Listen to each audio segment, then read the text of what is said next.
پھر 12 سال سے لے کے 16 سال تک کی عمر کی لڑکیاں گرل گائیڈ کہلاتی ہیں، اور 17 سال سے 21 سال تک کی لڑکیوں کو سینئر گائیڈز کہا جاتا ہے، اور 21 سال سے زائد عمر کی لڑکیوں کو رہنما گائیڈ کہا جاتا ہے۔ اگلا سوال، گرل گائیڈ تنظیم کے کیا مقاصد ہیں؟ گرل گائیڈ تنظیم کے وہی مقاصد جو بوائے اسکاؤٹ ایسوسی ایشن کے مقاصد ہیں۔ گرل گائیڈ تحریک کا مقصد لڑکیوں کی اس طرح تربیت کرنا ہے کہ وہ وطن عزیز کی مفید شہری بن سکیں، لوگوں کے احساسات و جذبات کا خیال رکھ سکیں، اور بلا تفریق کے رنگ و مذہب و نسل لوگوں کی عوام الناس کی خدمت کر سکیں، اور ہنگامی حالات میں لوگوں کی مدد کر سکیں۔ اگلا سوال، گرل گائیڈ کو کس قسم کی تربیت دی جاتی ہے؟ ہر گرل گائیڈ کو شہری دفاع، نرسنگ اور ہنگامی حالات کا مقابلہ کرنے کی تربیت دی جاتی ہے، یعنی اس کو ابتدائی طبی امداد دینے کی بھی تربیت دی جاتی ہے۔ اگلا سوال، پاکستان گرل گائیڈ ایسوسی ایشن کو کون کون سے ایوارڈ مل چکے ہیں؟ 1989 میں پاکستان گرل گائیڈ کو بہترین کارکردگی کے اعتراف میں یونیسکو نے نوما تعلیمی ایوارڈ دیا۔ ایوارڈ کا نام تھا نوما۔ اس کے علاوہ پاکستان گرلز گائیڈ ایسوسی ایشن کو آرمی گرل گائیڈ ایسوسی ایشن کی طرف سے 2 مرتبہ اولیویا ایوارڈ بھی مل چکا ہے۔ سوال نمبر 2، غلط یا درست بیانات کے سامنے نشان لگائیں۔ اسکاؤٹنگ کا آغاز 1905 میں ہوا۔ غلط، 1905 میں نہیں ہوا تھا بلکہ 1909 میں ہوا تھا۔ پاکستان گرل گائیڈ کا آغاز رانا لیاقت علی خان کی سرپرستی میں ہوا۔ غلط، رانا لیاقت علی خان کی سرپرستی میں نہیں ہوا تھا۔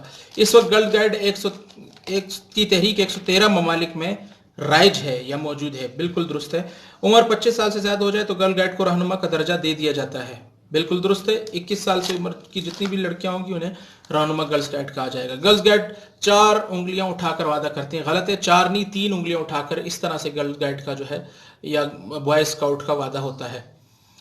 پاکستان گرل گائیڈ کو 2 دفعہ اولیو ایوارڈ مل چکا ہے۔ درست۔ گائیڈ جانوروں کی بھی دوست ہوتی ہے۔ بالکل صحیح۔ جس طرح گائیڈ کا کام انسانوں کی مدد کرنا ہے، اسی طرح جانوروں کی اور پودوں کی دیکھ بھال کرنا بھی گائیڈ کی ذمہ داریوں میں شامل ہے۔ اگلا سوال، سوال نمبر 3، سبق کے مطابق درست جواب کی نشاندہی صحیح نشان کے ذریعے کیجیے۔ گائیڈ قابل اعتماد ہوتا ہے۔ گائیڈ قابل اعتماد ہوتا ہے۔ عمل، وعدہ، قول یا کردار کا؟ عمل، وعدے کا۔ گائیڈ مددگار ہوتی ہیں اور وقت کا صحیح کرتی ہیں۔ کیا؟ تعین، استعمال، قدر یا احترام؟ استعمال۔ اس وقت گرلز گائیڈ تحریک رائج ہے 114 میں ممالک میں، 113 ممالک میں، 112 میں، 111 میں، 113 ممالک میں۔ مس ایگنس لارڈ بیڈن پاول کی بہن تھیں۔ گائیڈ اپنی سوچ، قول اور فعل میں ہوتی ہے پاکیزہ۔ اچھا، واحد جمع آپ کو یہاں پہ ساتھ ساتھ نظر آ جائیں گے۔ واحد کے جمع کے واحد لکھیں۔ یہاں پہ جتنے جمع ہیں ان کے واحد میں آپ کو سامنے بتاتا جاتا ہوں۔ ناظرین جمع ہے، واحد ناظر۔ ارکان جمع، واحد رکن۔ آفات آفت۔ فنون فن۔ اصول اصل۔ قوانین قانون۔ اگلا سوال ہے، غباروں پر لکھے ہوئے الفاظ کو تذکیر و تانیث کی مناسبت سے دائیں اور بائیں موم بتیوں پر لکھیں۔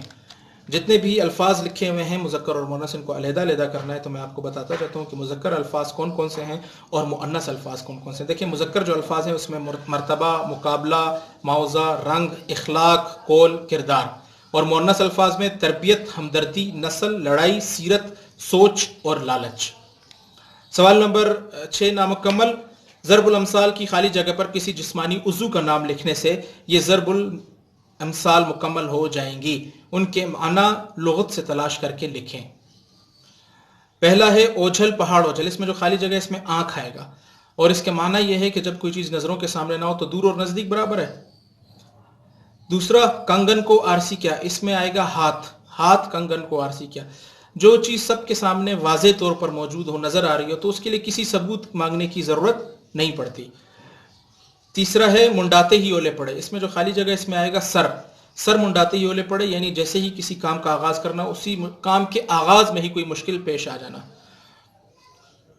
اگلا ہے خلق کو نکار خدا سمجھو۔ یہاں پہ عضو کا نام آئے گا زبان۔ زبان خلق کو نکار خدا سمجھو، یعنی اگر بہت زیادہ لوگ ایک ہی بات کہہ رہے ہیں تو اس کا مطلب اس بات میں ضرور سچائی ہے۔ اچھا، اس کے بعد ہے چھوٹا خالی جگہ بڑی بات، یہاں پر منہ آئے گا، چھوٹا منہ بڑی بات، یعنی اپنی حیثیت سے بڑھ کر، اپنے رتبے سے، اپنے مرتبے، اپنے عہدے سے بڑھ کر بات کرنا۔ اچھا، اس کے بعد آخری سوال ہے فعل معروف کے جملوں کو فعل مجہول میں بدلیں۔ معروف اور مجہول کا آپ کو پہلے بھی بتا دیا گیا ہے کہ اس میں جو فعل معروف اور مجہول ہے اس میں کیا فرق ہے۔ ابھی جملہ میں آپ کے سامنے پڑھوں گا تو آپ کو پتہ چل جائے گا۔ دیکھیں پہلا جملہ یہ ہے کہ لارڈ بیڈن پاول نے لڑکیوں سے پوچھا، اور دوسرا جملہ یہ ہے لڑکیوں سے پوچھا گیا۔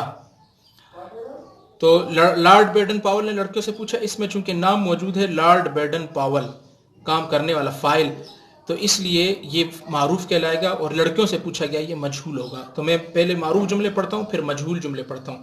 اسکاؤٹ نے مارچ پاسٹ کیا، مارچ پاسٹ کیا گیا۔ لڑکیوں نے کھانا کھایا، کھانا کھایا گیا۔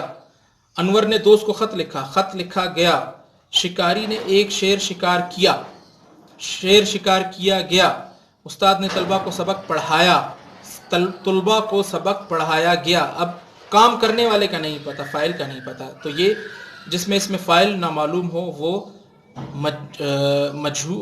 معروف کہلاتا ہے، اور جس نامعلوم ہو مجہول کہلاتا ہے، اور جس میں معلوم ہو وہ معروف کہلاتا ہے۔ تو یہ سبق ہمارا مکمل ہوا۔ اگلا سبق انشاءاللہ اگلی ویڈیو میں دیکھیں گے، ہاکی کے نام سے ہے۔ بہت بہت شکریہ۔